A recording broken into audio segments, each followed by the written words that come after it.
تبارك الذي نزل الفرقان على عبده ليكون للعالمين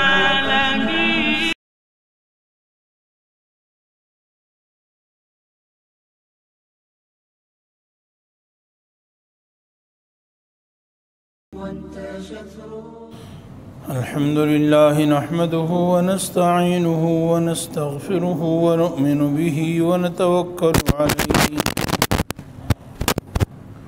ونعوذ بالله من شرور أنفسنا ومن سيئات أعمالنا من يهده الله فلا مضل له ومن يضلله فلا هادي له ونشهد أن لا إله إلا الله وحده لا شريك له ونشهد أن سيدنا وسندنا وحبيبنا ومولانا محمدا عبده ورسوله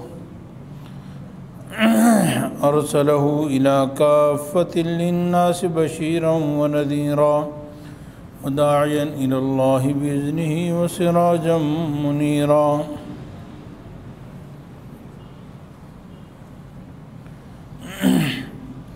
أما بعد فأعوذ بالله من الشيطان الرجيم بسم الله الرحمن الرحيم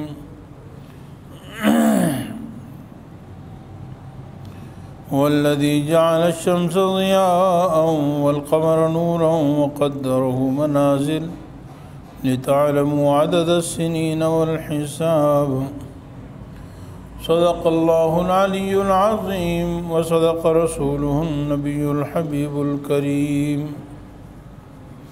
ونحن على ذلك لمن الشاهدين والشاكرين والحمد لله رب العالمين.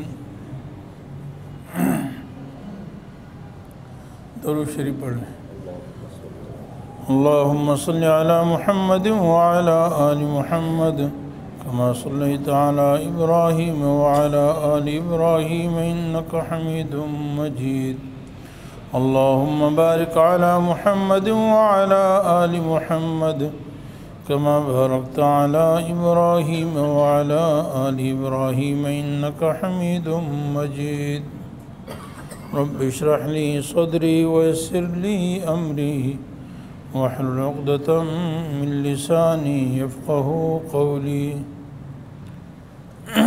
رب زدنی علما.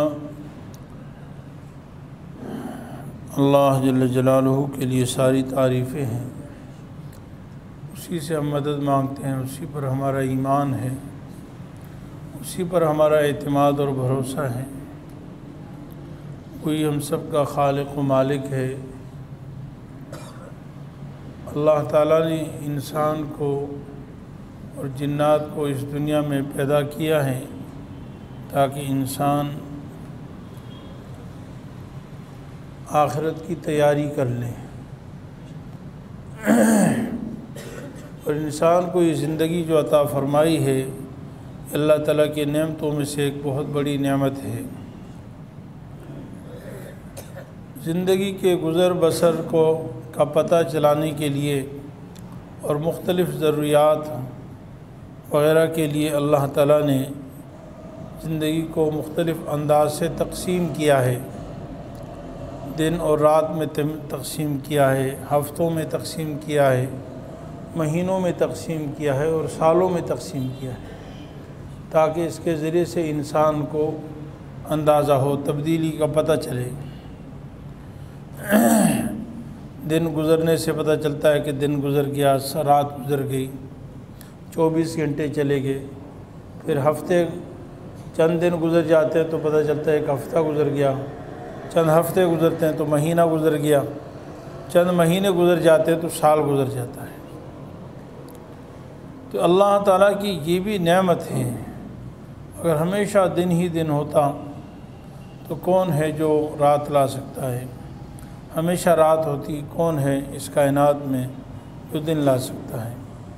اللہ تعالیٰ قرآن کریم میں چیلنج فرماتے ہیں، قُلْ أَرَأَيْتُمْ إِنْ جَعَلَ اللَّهُ عَلَيْكُمُ اللَّيْلَ سَرْمَدًا إِلَى يَوْمِ الْقِيَامَةِ مَنْ إِلَٰهٌ غَيْرُ اللَّهِ يَأْتِيكُمْ بِضِيَاءٍ أفلا تسمعون قل أرأيتم إن جعل الله عليكم النهار سرمدا إلى يوم القيامة من إله غير الله يأتيكم بليل تسكنون فيه أفلا تبصرون ومن رحمته جعل لكم الليل والنهار لتسكنوا فيه وَلِتَبْتَغُوا مِن فَضْلِهِ وَلَعَلَّكُمْ تَشْكُرُونَ۔ آپ انہیں کہہ دیجئے کہ اگر اللہ تعالی ہمیشہ رات بنا دے تم میں سے کون ہے جو دن لا سکے؟ کیا سمجھ نہیں آتی؟ سنتے نہیں ہو؟ اور اگر آپ ان کو یہ بھی کہہ دیجئے کہ اگر اللہ تعالی ہمیشہ دن ہی دن فرما دیں تم میں سے کون ہے اس کائنات میں جو رات لا کے دکھا سکے جس میں تم آرام کرو؟ کیا تمہیں اتنی بھی سمجھ نہیں آتی؟ اسی کی رحمت ہے کہ اس نے دن بھی بنایا، رات بھی بنائی اور دن بھی بنایا ہے تاکہ تم اس میں آرام بھی کرو، یعنی رات میں، اور دن کو کام کرو، اللہ کا فضل تلاش کرو، اور تاکہ تم جو ہے اللہ کا شکر ادا کرو۔ تو اللہ رب العالمین کی نعمتوں میں سے ایک بہت بڑی نعمت یہ دن اور رات کا بدلنا ہے، ہفتوں اور مہینوں کا تبدیل ہونا اور سال کا تبدیل ہونا ہے۔ میرے عزیز بھائیوں، آج 31 دسمبر ہے، 2021 کا آخری دن ہے، اور کل سے 1 جنوری ہے۔ اس کو عام طور پر ہم انگریزی سال کہتے ہیں یا عیسوی صدی کہتے ہیں، کہ یہ عیسائیوں کی مرتب کردہ ہے، یعنی صدی۔ یہ تاریخ جو ہے یہ تو ہے سورج کے اعتبار سے ہے، اس لیے اس کو شمسی تاریخ بھی کہا جاتا ہے، سورج کے اعتبار سے۔ اور جو اسلامی تاریخ ہم کہتے ہیں وہ ہے قمری۔ شریعت کے احکام میں عموماً یعنی چاند کی تاریخ کا اعتبار ہے، زکوٰۃ میں، روزے میں، حج میں، اور اسی طریقے سے بالغ ہونے میں عورت کے بہت ساری احکام ہوتے ہیں، بیماری وغیرہ کے، عدت وغیرہ کے، ان سب میں اسلامی یا قمری چاند کی تاریخ کا اعتبار ہے۔ اور سورج کے اعتبار سے جو تاریخ ہے وہ اسلامی احکام میں اگرچہ معتبر ہے، اور اللہ تعالیٰ نے سورج اور چاند کو بنایا ہے، اور سورج کی تاریخ بھی اللہ تعالیٰ کی ہی بنائی ہوئی ہے، لیکن شریعت کے بہت کم احکام میں سورج کی تاریخ کا اعتبار ہوتا ہے۔ یہ جیسے کیلنڈر لگا ہوا ہے اوقات نماز کا، اس میں شمسی تاریخ کا اعتبار ہوتا ہے۔ تو اس طرح کیلنڈر وغیرہ کے اعتبار سے اور بہت ساری چیزوں میں شمسی تاریخ کا بھی اعتبار ہے۔ البتہ یہ جو تاریخ کا آغاز ہے یہ مختلف واقعات سے ہوتا ہے۔ تو اس جو شمسی تاریخ ہے یا عیسوی تاریخ ہے، یہ عیسائیوں نے حضرت عیسیٰ علیہ السلام کی پیدائش سے، اور بعض اقوال کے مطابق حضرت عیسیٰ علیہ السلام کی دنیا سے چلے جانے سے، یعنی اوپر آسمانوں پر اٹھ جانے سے۔ ہمارا عقیدہ ہے کہ عیسیٰ علیہ السلام آسمانوں پر ہیں، قرآن کا عقیدہ یہ۔ تو اس وقت سے یہ تاریخ مرتب ہے۔ بعض لوگ کہتے ہیں یہ تاریخ میں کچھ غلطی ہے، عین صحیح تاریخ نہیں ہے، کچھ بعد میں چونکہ مرتب کی ہے۔ مختلف قومیں کسی تاریخ کو کسی مشہور واقعے سے منسوب کرتی ہیں، تو اس کو بعد میں کسی نے مرتب کیا ہے، اور یہ تاریخ مکمل طور پر وہ نہیں ہے جو حضرت عیسیٰ علیہ السلام آسمانوں پر گئے ہیں، یعنی اس وقت سے نہیں ہیں۔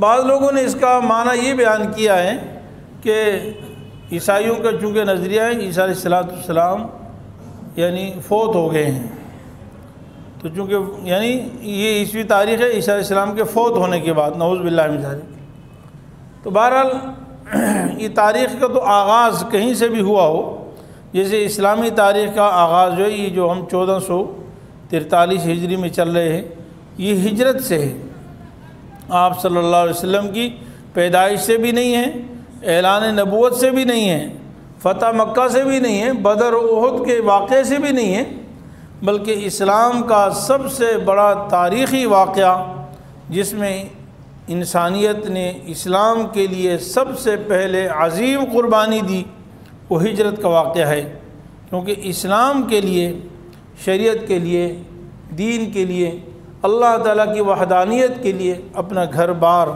اپنے عزیز و اقارب، اپنے رشتہ دار، اپنے مال دولت، عیش و عشرت سب کچھ کو قربان کر کے ہمیشہ کے لیے خیر آباد کہنا، یہ سب سے بڑا مشکل کام ہے۔ تو اس لیے اسلامی تاریخ کا آغاز ہجرت کے واقعے سے ہے، اور حضرت عمر رضی اللہ تعالیٰ عنہ کے دور سے اس کا آغاز ہوا ہے۔ حضرت عمر رضی اللہ تعالیٰ عنہ نے باقاعدہ اس کا اعلان فرمایا۔ آج جو 1443 ہجری یعنی 1443 سال گزر چکے ہیں جب سے نبی کریم صلی اللہ علیہ وسلم نے اسلام کی سربلندی کے لیے، اسلام کی بقا کے لیے، ریاست مدینہ کو قائم کرنے کے لیے آپ نے اپنا سب سے عزیز شہر اور عظیم شہر، اس کائنات کی سب سے محترم اور بابرکت اور مقدس جگہ بیت اللہ اور مکہ مکرمہ کو چھوڑ کر آپ مدینہ منورہ تشریف لے گئے۔ آج 1443 ہجری ہو گئے، اور علماء فرماتے ہیں کہ اس ہجری سن سے آغاز کرنے کا مقصد بھی امت کو یہ بتانا تھا، اور صحابہ کرام اجمعین نے ہجری تاریخ سے، ہجرت کے واقعے سے جو یہ تاریخ کا آغاز کیا ہے، وہ امت کو یہ سبق دینے کے لیے کہ روزانہ کی تاریخ سے، ہر تاریخ چونکہ ہر کام میں استعمال ہوتی ہے، تاریخ سے انسان کو یہ سبق ملے کہ اسلام کے لیے من تن دھن سب کچھ قربان کیا جا سکتا ہے۔ یہ اسلام کی تاریخ ہے۔ انسان کے جب اسلام کی بات آئے تو اس کے لیے عزیز و اقارب کو بھی قربان کر دے، مال و دولت کو بھی قربان کر دے، اپنے ملک و ملت کو بھی قربان کر، سب کچھ قربان کر دے، اسلام کی قربانی نہیں دے۔ بہرحال یہ جو سال ختم ہوتا ہے تو اس پر غیروں کی یعنی عیسائیوں کے ہاں نیو ایئر بھی منایا جاتا ہے، اس کی خوشی منائی جاتی ہے، اور مسلمان بھی بہت دفعہ اس کی خوشی کرتے ہیں اور اس کے لیے مبارکبادیاں دیتے ہیں اور اس طرح کی۔ میرا عزیز بھائیو، ہمیں قرآن و سنت کی روشنی میں دیکھنا چاہیے کہ ہماری زندگی جو گزرتی ہے تو اس پر ہمیں کیا کرنا چاہیے۔ ہمیں اللہ رب العالمین نے زندگی کی قیمت بہت زیادہ بتائی ہے، اور فرمایا کہ دنیا میں انسان کو اللہ نے جو نعمتیں عطا فرمائی ہے، ان نعمتوں میں سے سب سے بڑی نعمت، یعنی ان نعمتوں میں بہت ساری بڑی نعمتیں ہیں، لیکن دنیاوی نعمتوں میں سب سے بڑی نعمت انسان کو اللہ نے وقت عطا فرمایا ہے۔ یہ وقت انسان کے پاس زندگی کا یعنی زندگی سب سے قیمتی سرمایہ ہے، اور اس کی ایک ایک گھڑی کو قیمتی بنانے کا اللہ رب العالمین نے ہمیں تاکید فرمائی ہے، اور اس کے لیے ہمیں بہت زیادہ نصیحتیں فرمائی ہے کہ انسان اپنی زندگی کو ضائع نہ فرمائے۔ اسی لیے پورے قرآن کریم کا خلاصہ اگر دیکھیں، پورے قرآن کریم مجھے اور آپ کو تنبیہ کرنے کے لیے ہے اور موت کی تیاری کے لیے ہے۔ دنیا میں کافر بھی زندگی گزارتا ہے اور مومن بھی زندگی گزارتا ہے۔ علماء فرماتے ہیں کہ دیکھیے کافروں کی زندگی اور کافروں کی محنت بہت کم ہے، اس لیے کہ کافروں نے اس دنیا میں جو کچھ کرنا ہے وہ صرف دنیا کے لیے کرنا ہے۔ ان کی ڈیوٹی ایک ہے، ان کی ذمہ داری ایک ہے کہ وہ اس دنیا میں جو کچھ کریں گے صرف دنیا کے چند دنوں کے لیے کریں گے، اپنے پیٹ کے لیے کریں گے، اپنے بچوں کے لیے کریں گے، بس اسی میں بس ہے۔ اور مومن کو دنیا کے لیے بھی کرنا ہے، آخرت کے لیے بھی کرنا ہے۔ مومن کی زندگی کے دو پہلو ہیں، اس نے دنیاوی زندگی بھی گزارنی ہے، اس لیے کہ دنیا کی چیزوں کا بھی محتاج ہے، اور اس نے آخرت کو بھی مد نظر رکھنا ہے اور اس سے غافل نہیں ہونا۔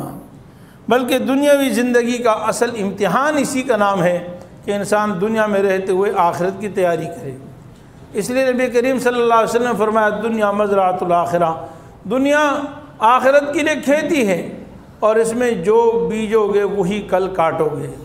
تو اس لیے مسلمان نے آج دنیا میں کچھ ایسی چیزیں بھی، فصل بھی کاشت کرنی ہے، ایسے درخت بھی لگانے ہیں کہ کل قیامت کے دن اس کو کاٹ سکیں۔ اگر خالی چلا گیا تو کل کچھ بھی ہاتھ نہیں آئے گا۔ اس لیے میرے عزیز بھائیو، اللہ تعالیٰ تنبیہ فرما رہے ہیں ان الساعۃ لآتیۃ لا ریب فیہا، بے شک قیامت آ کر رہے گی، اس میں کوئی شک نہیں ہے، ولیکن اکثر الناس لا یؤمنون، اکثر لوگوں کو یقین نہیں آتا ہے۔ اللہ تعالیٰ ایک اور جگہ ارشاد فرماتے ہیں یا ایھا الذین آمنوا اتقوا اللہ ولتنظر نفس ما قدمت لغد واتقوا اللہ ان اللہ خبیر بما تعملون۔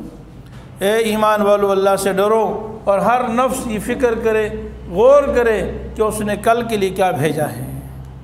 اللہ کا قرآن مجھے اور آپ کو ہر روز مخاطب ہے کہ اس دنیا میں ہم نے آخرت کی فکر کرنی ہے کہ کل کے لیے، آخرت کے لیے اس نے کیا تیار کیا ہے۔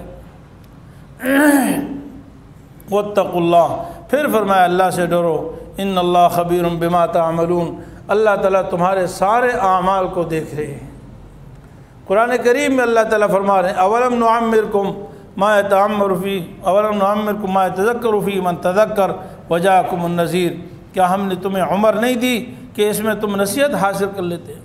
ومن نعمرہ ننکس فی الخلق افلا یعقلون، ہم جس کو عمر دیتے ہیں اس کو پیدائش میں الٹ کر دیتے ہیں، یعنی ایک بچپن ہوتا ہے، ماں کے پیٹ سے انسان پیدا ہوتا ہے۔ واللہ خلقکم من بطون امہاتکم لا تعلمون شیئا وجعل لکم السمع والابصار والافئدہ قلیلا ما تشکرون لعلکم تشکرون۔ اللہ تعالیٰ نے تمہیں اپنی ماں کے پیٹ سے پیدا کیا، نہ تمہیں کچھ سمجھ آتا تھا، نہ کوئی تمہیں عقل تھی، کچھ بھی نہیں سمجھتے تھے۔ لا تعلمون شیئا، اللہ نے تمہیں کان دیے، اللہ نے تمہیں آنکھیں دی، اللہ تعالیٰ نے تمہیں دل دیا تاکہ تم شکر ادا کرو، اور پھر اللہ تعالیٰ دوبارہ ایسی زندگی میں لے آتے ہیں ثم یردکم الی ارذل العمر لکی لا تعلموا من بعد علم شیئا، او کما قال اللہ تعالیٰ، فرمایا کہ اللہ تعالیٰ تمہیں دوبارہ اس عمر میں لے جاتے ہیں کہ اس کے بعد تم پھر بھی کچھ نہیں سمجھتے ہو۔ جس طرح شروع میں نہیں شعور تھا، بڑھاپے میں بھی شعور نہیں ہوتا۔ اتنی زندگی ہم تمہیں عطا فرماتے ہیں، اور اسی لیے عطا فرماتے ہیں تاکہ تم آخرت کی تیاری کرو۔ انسان کی زندگی میں بہت سارے مراحل گزرتے ہیں، بچپن ہے، لڑکپن ہے، جوانی ہے، نوجوان، پھر جوان، پھر بڑھاپا کی آغاز شروع ہو جاتا ہے، اور پھر اور زیادہ بڑھتا جاتا ہے، دن بدن کمزوری آتی رہتی ہے۔ انسان 60 سال 70 سال کا ہوتا ہے۔ نبی کریم صلی اللہ علیہ وسلم نے فرمایا کہ میری امت کی اکثر عمریں 60 سے 70 کے درمیان ہوں گی، اور بہت کم ہوں گے جو اس سے آگے گزریں گے، جو اس سے آگے گزریں گے۔ تو 60-70 سال کی عمر میں پہنچ گیا، لیکن اس کا دل تبدیل نہیں ہوا، اس کے اعمال میں فرق نہیں آیا، اس کا عقیدہ ٹھیک نہیں ہوا، اس کے معاملات صحیح نہیں ہوئے، اس کی معاشرت صحیح نہیں ہوئی، اس کے اخلاق درست نہیں ہوئے، اس کے اندر سے منافقت ختم نہیں ہوئی، بے دینی ختم نہیں ہوئی، دنیا کی محبت ختم نہیں ہوئی، تو پھر کب ختم ہوگی؟ اولم نعمرکم، اللہ تعالیٰ فرماتے ہیں کہ ہم نے تمہیں اتنی عمر نہیں دی کہ نصیحت حاصل کرنے کے لیے کافی تھی۔ وجاءکم النذیر، اور تمہیں ڈر سنانے والے ہر وقت تمہارے پاس آتے تھے۔ قرآن آیا، حدیث آئی، علماء آئے، فقہاء آئے، اولیاء اللہ آئے، ہر کسی نے طرح طرح سے سمجھایا، عمر بھی تمہیں ملی، مہلت بھی ملی، پھر بھی سمجھ نہ آئی۔ حدیث میں نبی کریم صلی اللہ علیہ وسلم ارشاد فرمایا اعذر اللہ الی امرئ اخر اجلہ حتی بلغہ 60 سنہ، او کما قال علیہ السلام، کہتے ہیں اللہ تعالیٰ نے اس شخص کے تو سارے عذر ختم کر دیے۔ ایک آدمی عذر بیان کرتا ہے، جی مجھے فلاں عذر تھا، فلاں عذر تھا، میں اس لیے دین پر نہیں چل سکا، فلاں عذر تھا، میں اس لیے سمجھ نہیں سکا، عقل نہیں آئی، شعور نہیں آیا۔ فرمایا رسول اللہ صلی اللہ علیہ وسلم نے کہ اللہ تعالیٰ نے اس شخص کے سارے عذر ختم کر دیے جس کو اتنی زندگی دی کہ 60 سال ہو گئے۔ اخر اجلہ، اس کی عمر کو مؤخر کیا، اتنی زندگی اس کو دے دی کہ 60 سال مکمل ہو گئے۔ اب بھی وہ اگر عذر پیش کرتا ہے، جی میں اس لیے دین پر نہیں چل سکا، مجھے اس لیے سمجھ نہیں آئی، میں اس لیے توبہ نہیں کر سکا، تو اس کا کوئی عذر نہیں سنا جائے گا۔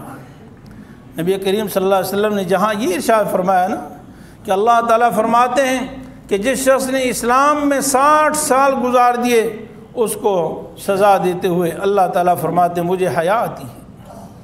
علماء فرماتے ہیں اس کی وجہ یہی ہے کہ 60 سال کی زندگی میں مسلمان ہو 60 سال مسلمانوں میں گزرے اور اس کی زندگی میں تبدیلی نہ آئی، یہ ممکن نہیں ہو سکتا۔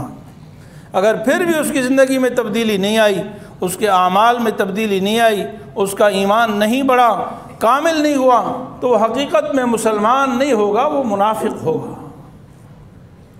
60 سال میں تو سارے عذر ختم ہو جاتے ہیں کہ 60 سال کی عمر گزر جائے۔ میرا عزیز بھائیو، اللہ تعالیٰ نے ہمیں جو عمر دی ہے یہ بہت قیمتی ہے۔ مسلمان کے سال اور دن جب گزرتے ہیں تو مسلمان خوش ہونے کی بجائے افسوس کرتا ہے کہ میری زندگی کے 1 سال اور گزر گیا۔ وہ خوشی نہیں مناتا، وہ سوچتا ہے، اس کو فکر لاحق ہو جاتی ہے کہ اللہ تعالیٰ نے مجھے جو عمر عطا فرمائی تھی اس عمر کی 1 گھڑی اور کم ہو گئی، 1 اینٹ اور گر گئی، 1 دیوار ختم ہو گئی اور میں موت کے قریب آ گیا، میری موت قریب آنے لگی۔ اس لیے اسلام میں برسیاں نہیں منائی جاتی اور برتھ ڈے نہیں منائے جاتے۔ وجہ یہ ہے کہ انسان تو آخرت کی تیاری کے لیے یہاں آیا ہے۔ نبی کریم صلی اللہ علیہ وسلم سے کسی نے پوچھا کہ یا رسول اللہ، انسانوں میں سب سے بہتر انسان کون ہے؟ آپ صلی اللہ علیہ وسلم نے فرمایا احسنہم خلقا، جس کے اخلاق سب سے اچھے ہوں وہ سب سے بہتر ہے۔ اخلاق صرف نرم بات کرنے کا نام نہیں ہے، اخلاق صبر کا نام ہے، اخلاق شکر کا نام ہے، اخلاق رضا بالقضاء کا نام ہے، اخلاق اللہ اور اس کے رسول کی محبت کا نام ہے، اخلاق عاجزی کا نام ہے، تواضع کا نام ہے، انکساری کا نام ہے، اور اسی طرح برے اخلاق سے بچنے کا نام اخلاق ہے۔ اچھے اخلاق ہوں اور برے نہ ہوں، برے اس کی ضد ہے، تکبر نہ ہو، حسد نہ ہو، بغض نہ ہو، تعصب نہ ہو، یہ چیزیں اس کے اندر نہیں ہونی چاہیے، ناشکری نہیں ہونی چاہیے، دنیا کی محبت اس میں نہیں ہونی چاہیے۔ تو فرمایا کہ سب سے بہتر انسان وہ ہیں جس کے اخلاق اچھے ہوں۔ پھر اس صحابی نے فرمایا فَأَيُّ الْمُؤْمِنِينَ أَقْيَسْ، یا رسول اللہ ایک سوال اور بھی ہے، سب سے زیادہ عقل مند انسان کون ہے؟ سب سے زیادہ عقل مند انسان کون ہے؟ فرمایا اکثرہم ذکر للموت ذکرا، اکثرہم للموت ذکرا، جو سب سے زیادہ موت کو یاد کرتا ہے، جو سب سے زیادہ موت کو یاد کرتا ہے اور سب سے زیادہ موت کے لیے تیاری کرتا ہے، وہ سب سے زیادہ عقل مند ہے۔ فرمایا اولئک الاکیاس، یہی لوگ ہیں سب سے عقل مند ہیں۔ عقل مند انسان وہ ہے جو موت کو کثرت سے یاد کرے۔ نبی کریم صلی اللہ علیہ وسلم فرمایا اکثروا ذکر حازم اللذات الموت، دنیا کی ساری لذتیں، ساری عیش و عشرت پر پانی پھیر دینے والی چیز، ساری لذتوں کو ختم کر، ساری اکڑ، سارے تکبر کو ملیا میٹ کر دینے والی چیز، خاک میں ملا دینے والی چیز، موت کو کثرت سے یاد کیا کرو۔ بنگلے میں رہتے ہو، محل میں رہتے ہو، فیکٹریاں ہیں، کوٹھیاں ہیں اور گاڑیاں ہیں، حکومت ہیں، عہدے ہیں، سب کچھ ہے، لیکن موت کو یاد کرو کہ کل مجھے خاک میں جانا ہے، خاک میں جانا ہے۔ تو عقل مند انسان وہ جو موت کو یاد رکھتا ہے، اور انسان موت کی تیاری کے لیے آیا ہے۔ نبی کریم صلی اللہ علیہ وسلم نے ارشاد فرمایا الکیس من دار نفسہ وعمل لما بعد الموت والجاہل من اتبع ہواها وتوکل علی اللہ۔ فرمایا کہ عقل مند انسان وہ ہے جو مرنے کے بعد کے لیے تیاری کرتا ہے، اپنے نفس کو اپنے تابع کر لیتا ہے، نفس کے پیچھے نہیں چلتا بلکہ نفس کو اپنا غلام بنا لیتا ہے اور مرنے کے بعد کی تیاری کرتا ہے۔ اور بے وقوف، پاگل، جاہل، دیوانہ انسان وہ ہے جو خواہشات پر زندگی گزارتا ہے اور کہتا ہے جی اللہ مالک ہے۔ یہ نہیں فرمایا رسول اللہ صلی اللہ علیہ وسلم نے۔ رسول اللہ صلی اللہ علیہ وسلم ہمیں بتا گئے کہ اپنے یعنی شریعت پر عمل کرو، آخرت کی تیاری کرو، اپنی خواہشات کو کچل دو اور پھر اللہ پر توکل کرو، پھر اللہ پر توکل کرو کہ انشاءاللہ میرے سے جو کچھ ہو سکتا تھا میں نے کر دیا، اب اللہ کے مالک ہے، اب کہو اللہ مالک ہے۔ فَأَمَّا مَنْ خَافَ مَقَامَ رَبِّ وَنَهَى النَّفْسَ عَنِ الْهَوَىٰ فَإِنَّ الْجَنَّةَ هِيَ الْمَأْوَىٰ، جو شخص اپنے رب کے سامنے کھڑا ہونے سے ڈر جائے اور خواہشات نفس سے اپنے آپ کو بچا لے، خواہشات نفس سے اپنے آپ کو بچا لے، جو شریعت کے خلاف خواہشات اس سے اپنے آپ کو بچا لے، فرمایا جنت اس کا ٹھکانہ ہے۔ اور جو دنیا کی زندگی کو ترجیح دیتا ہے دنیا کی زندگانی کو ترجیح، دنیا کی عیش و عشرت، دنیا کی مال و دولت یعنی ناجائز دنیا سے مراد وہ دنیا جو اللہ سے غافل کر دے، جو اللہ سے روک دے، نبی کریم صلی اللہ علیہ وسلم کے طریقے سے ہٹا دے آپ کو، اس کو ترجیح دیتا ہے۔ فَإِنَّ الْجَحِيمَ هِيَ الْمَأْوَىٰ، تو جہنم اس کا ٹھکانہ، یہ اللہ کا قرآن صاف کہہ رہا ہے۔ جس اللہ کے قرآن نے فرمایا لا تقنطوا من رحمت اللہ، اللہ کی رحمت سے مایوس نہ ہو، اللہ سارے گناہوں کو معاف فرما دیں گے، وہی قرآن یہ بھی کہہ رہا ہے کہ بھائی اللہ سے معافی مانگ لو، خواہشات کو کچل دو، خواہشات کی پیروی نہ کرو اور اپنے رب کے سامنے سے ڈر جاؤ، تب جنت عطا کریں گے اللہ تعالیٰ۔ ان اعمال سے جنت نہیں ملے گی، لیکن یہ اعمال ذریعہ بنیں گے جنت میں جانے کا۔ اعمال سے جنت نہیں ملے گی، میرا عمل بہت کمزور ہے، لیکن جب انسان عمل کرے گا تو اللہ کی رحمت سے جنت عطا ہوگی۔ الا ان رحمت اللہ قریب من المحسنین، خبردار اللہ کی رحمت نیکوکاروں کے قریب ہے۔ اللہ رحیم ہے لیکن اللہ کی رحمت نیکوکاروں کے قریب ہے۔ جب نیکی کریں گے تو اللہ کی رحمت آئے گی۔ ہم گناہ کریں، بدکاری کریں، فسق و فجور میں مبتلا ہوں، جھوٹ میں مبتلا ہوں، سود میں مبتلا ہوں، اور کہ جی اللہ کی رحمت کی امید ہے۔ ضابطہ یہ نہیں ہے، ضابطہ وہ ہے جو اللہ کے قرآن نے بتایا ہے کہ ہم دین پر چلیں گے تو اللہ کی رحمت آئے گی۔ باقی اللہ اپنے فضل سے کچھ کرے تو اس سے کوئی پوچھنے والا نہیں ہے، لیکن ہم پابند ہیں ضابطے پر چلنے کے، ہم پابند ہیں ضابطے پر چلنے کے۔ جو قرآن اللہ نے اسی لیے اتارا ہے، انبیاء علیہ السلام کی جماعت اسی لیے اللہ تعالیٰ نے نازل فرمائی۔ نبی کریم صلی اللہ علیہ وسلم کے ارشاد ہے اغتنم خمسا قبل خمس، 5 چیزوں کو 5 چیزوں سے پہلے غنیمت سمجھو، شبابک قبل حرمک، وصحتک قبل فراغک، وصحتک قبل مرضک، وفراغک قبل شغلک۔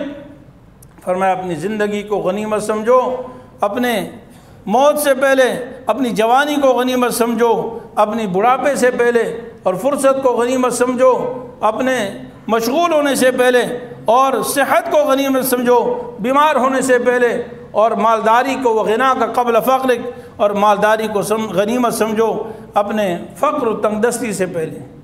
رسول اللہ صلی اللہ علیہ وسلم نے ہر طرح سے ہمیں سمجھایا کہ اپنی زندگی کو غنیمت سمجھیں اور اس زندگی کو صحیح استعمال کر لیں۔ بخاری شریف کی صحیح حدیث ہے، نبی کریم صلی اللہ علیہ وسلم کے ارشاد ہے 2 نعمتیں ہیں جس میں لوگوں کی اکثریت گھاٹے اور خسارے میں چلتی ہے، خسارے میں، نقصان میں ہے، کامیاب بہت کم ہے۔ نعمتان مقبول فیہما کثیر من الناس الصحت والفراغ۔ فرمایا 2 نعمتیں ہیں جن میں دنیا کی اکثر لوگ نقصان میں ہیں، گھاٹے میں ہیں، خسارے میں ہیں۔ فرمایا ایک صحت ہے اور دوسری فراغت ہے۔ اللہ تعالیٰ نے ہمیں صحت عطا فرمائی، صحت سے ہم اللہ کو راضی کر سکتے ہیں، ہم کامیاب ہو سکتے ہیں، دین کے لیے استعمال کر سکتے ہیں، آخرت کی تیاری کر سکتے ہیں، لیکن ہم صحت کو اس میں استعمال نہیں کرتے۔ اور جو اللہ نے آج ہمیں فرصت دی ہے، یہ زندگی دی ہے، یہ ایک دفعہ آتی ہے، دوبارہ کبھی نہیں ملتی ہے، قرآن کریم میں اللہ رب العالمین نے منافقین اور کفار کا جگہ جگہ ذکر فرمایا ہے کہ انسان یہ تمنا کرے گا کاش ایک دفعہ دوبارہ ہم دنیا میں چلے جائیں، لیکن اللہ تعالیٰ فرمائیں گے کہ نہیں، اب نہیں جائیں گے۔ یا لیتنا نرد ولا نکذب بآیات ربنا ونکون من المؤمنین، ہائے کاش ایک دفعہ ہمیں واپس بھیج دیا جاتا، اور ہائے کاش ہم اپنے رب کی آیات کی تکذیب نہیں کرتے۔ ربما یود الذین کفروا لو کانوا مسلمین، بہت لوگ کفار بہت قریب یہ تمنا کریں گے، بہت زیادہ تمنا کریں گے کاش ہم بھی دنیا میں مسلمان ہوتے، شاید کاش ہم بھی دنیا میں اللہ اور اس کے رسول کی بات مان کر چلتے۔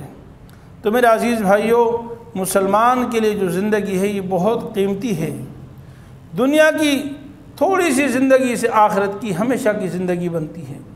اس لیے دنیا میں یہ جو زندگی ہے نا، اس کی ایک ایک ذرہ بھی یہ کروڑوں سال کی، اربوں سال کی زندگی بنانے والی ہے، اور یہ اربوں سال کی زندگی ہلاک کرنے والی ہے، آخرت کی تباہ کرنے والی ہے۔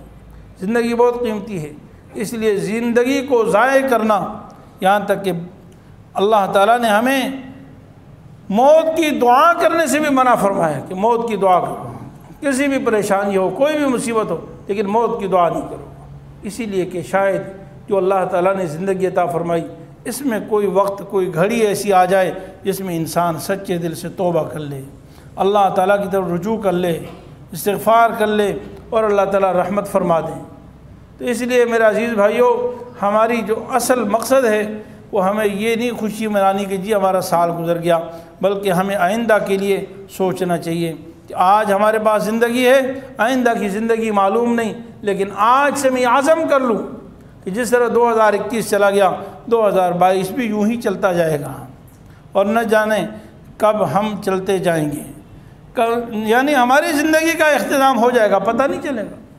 تو اس لیے ہم آج سے یہ عزم کریں کہ انشاءاللہ اب آئندہ سال ہم جتنا پہلے زندگی گزرتی اس کو تبدیل کریں گے انشاءاللہ، اس میں ہم قرآن پر پہلے سے زیادہ عمل کریں گے، اللہ کی محبت میں اضافہ ہوگا، دین میں پر چلنے میں اضافہ ہوگا، سنت کی اتباع میں اضافہ ہوگا، اللہ اس کے رسول کی اتباع میں اضافہ ہوگا، اور ہم اپنی زندگی کو تبدیل کریں گے، قیمتی بنائیں گے، خواہشات نفس کو چھوڑیں گے اور اللہ کو اور اللہ کے رسول کے طریقوں پر زندگی گزار کر اللہ کو راضی کریں گے، آخرت کی تیاری کر کے جائیں گے۔ انسان اگر دنیا میں تیاری کر کے جاتا ہے تو وہ ہمیشہ ہمیشہ کے لیے خوش ہوتا ہے، کامیاب ہوتا ہے، اور اگر بغیر تیاری کے چلا جائے تو ہمیشہ ہمیشہ کے لیے پریشانی ہوتی ہے، وہ جہالت ہے، نادانی ہے۔ اللہ رب العالمین سے دعا ہے اللہ رب العالمین ہم سب کو لاپرواہی، غفلت، سستی، کاہلی اور نفس و شیطان کے دھوکے سے محفوظ فرمائے، اور مرنے کے بعد کی زندگی کے لیے ہمیں تیاری کی توفیق عطا فرمائے۔ وآخر دعوانا ان الحمدللہ۔ مفتی صاحب کے یوٹیوب چینل کو سبسکرائب کیجئے اور ان کے تازہ بیانات کے ذریعے اپنے علمی، اصلاحی اور فکری آبیاری کرتے رہیے۔ جزاکم اللہ۔